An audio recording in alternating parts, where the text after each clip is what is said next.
Agora 1h17, vamos ver como está o trânsito ao vivo aqui na capital.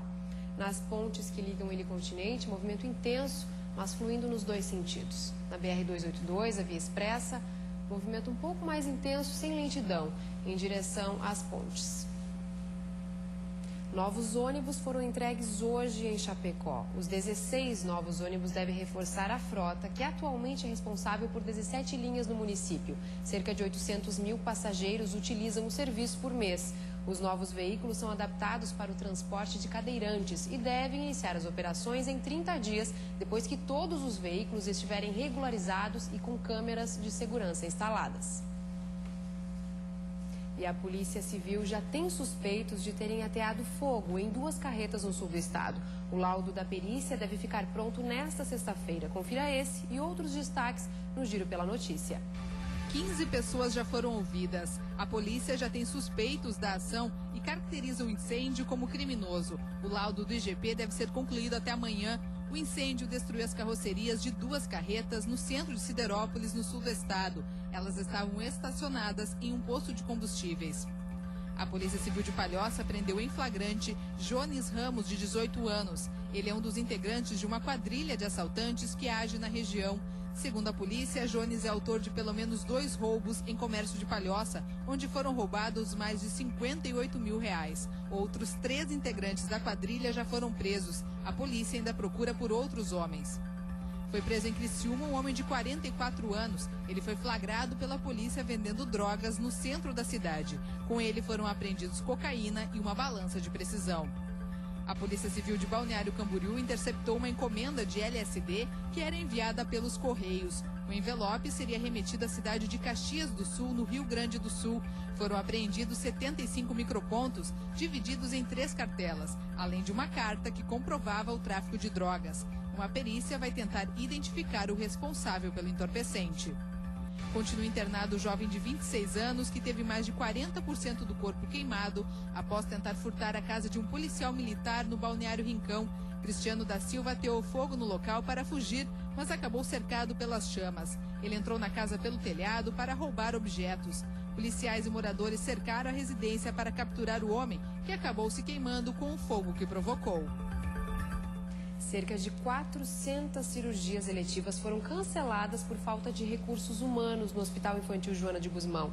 Aqui na capital, a repórter Sheina Marcon conversou com Ciro Sonsini, presidente do Sindicato dos Médicos do Estado, sobre os problemas enfrentados pela instituição.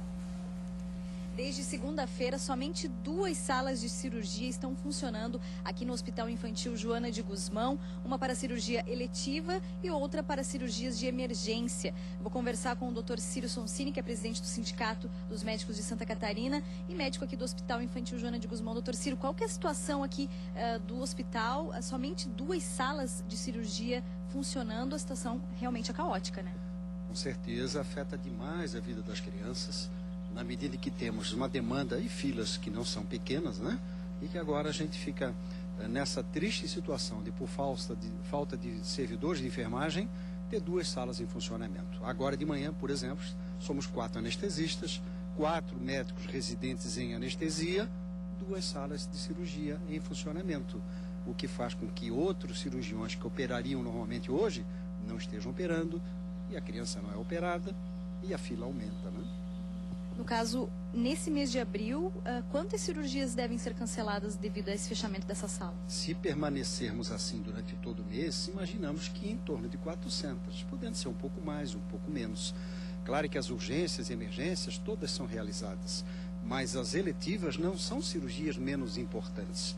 Uma criança que tem uma hérnia, que tem um pé torto que precisa ser corrigido, que tem uma amígdala que a incomoda, é uma cirurgia necessária. Não quer dizer que possa ficar a vida inteira esperando. Ela se prejudica por não ter esse procedimento sendo feito. Então, nós estamos cobrando do governador, do secretário, das autoridades constituídas. Vamos contratar recursos humanos para o infantil, para que a gente não fique nessa triste situação de não poder atender a população. O corpo clínico do Hospital Infantil está mobilizado para tentar resolver essa situação. Temos reunião amanhã e esperamos que o corpo clínico acorde para tomar a posição de também médicos que somos, exigir uma melhoria nos atendimentos no nosso hospital. Doutor Ciro, obrigado pelas informações. Voltamos ao estúdio. Cibele. É situação complicada e a Prefeitura de Chapecó está aguardando um parecer do Ministério da Saúde para iniciar as atividades em uma unidade de pronto atendimento. A UPA foi inaugurada há 1 ano e continua fechada.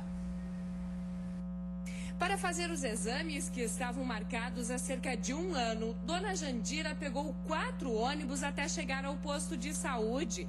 Enquanto isso, a unidade de pronto atendimento do bairro onde mora continua fechada. Tá ali para criar rata, para criar barata e mato. Quando os médicos chegavam, iam atender as baratas lá dentro. Porque paciente não tem nenhum. Onde é que se viu uma coisa dessa? Um baita dinheiro botado fora ali?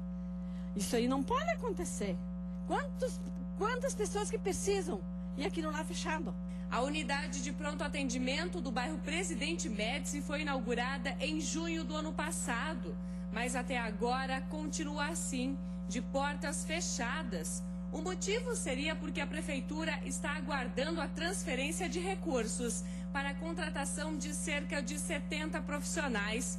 A UPA deverá reduzir a sobrecarga do Hospital Regional, que atende cerca de 90 municípios da região oeste.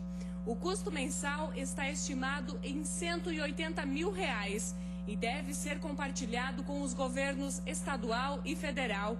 Enquanto isso, a população aguarda uma resposta. A gente precisa até mesmo porque aqui nessa localidade aqui acontece muita coisa, a gente está sempre precisando e o posto às vezes não consegue suprir tudo o que precisa, né? Tem muita gente ficando sem consulta porque não está tendo, né? Eles chegam de madrugada, ficam o dia todo aí e não conseguem. Em nota, a Prefeitura informou que o início dos atendimentos na unidade deve ocorrer no 2º semestre e que o município já encaminhou para o Ministério da Saúde o atestado de conclusão da obra e aguarda a transferência dos recursos para encaminhar a licitação para a compra dos equipamentos e remédios. E no próximo bloco tem o quadro Corpo em Dia, que hoje traz os passos da dança como caminho para a conquista da boa forma. Tem os detalhes da previsão do tempo para essa quinta-feira chuvosa em Santa Catarina e a estreia do filme Meu Olhar Diferente sobre as Coisas, escrito e produzido por um grupo de jovens com síndrome de Down. Nós voltamos já.